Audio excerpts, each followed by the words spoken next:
நம்ம இன்றைக்கி கர்நாடகாவில் இருக்க ஸ்ரீரங்கப்பட்டினம் தான் போயிருந்தோம். திதி கொடுக்கறதுக்காக போயிருந்தோம். அங்கே போனதுக்கப்புறம் தான் தெரிஞ்சது. அவங்க சொன்னாங்க, நம்ம நம்புகிறோமோ நம்பலையோ வருஷத்துக்கு ஒரு தடவை நம்ம முன்னோர்களுக்கு நம்ம கண்டிப்பாக இந்த திதி வந்து கண்டிப்பாக செஞ்சே செய்யணும். இல்லைன்னா வீட்டில் அடுத்தடுத்து மரணங்கள், நம்ம செய்கிற வேலை எதுவுமே நம்மளுக்கு கரெக்டாக அமையாது. அந்த மாதிரிலாம் இருக்கும். அவங்களுக்கும் எங்கே போகிறதுனே தெரியாதுல இறந்தவங்களுக்கும். அப்போ நம்மளும் அவங்கள கண்டுக்காமல் விட்டுட்டா தான் இந்த மாதிரி பிரச்சனைலாம் வரும் அப்படின்னு சொன்னாங்க.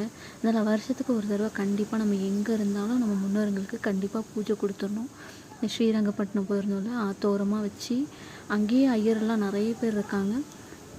நம்ம புக் பண்ணி தான் போகணும் அப்படிலாம் கிடையாது. ஐயருங்களாம் அங்கே நிறைய பேர் இருக்காங்க. அப்படியே போய் நம்ம காரியெல்லாம் முடிச்சுட்டு இந்த ஆற்றுல வச்சு குளிச்சுட்டு வந்துடலாம். எந்த ஐயர் பண்ணுறாரோ அவர் வீட்டிலேயே நம்மளை கூப்பிட்டு சாப்பாடும் போட்டு அனுப்புவாங்க. ஏராளமாக பூஜை பண்ணிட்டு வந்தாச்சு.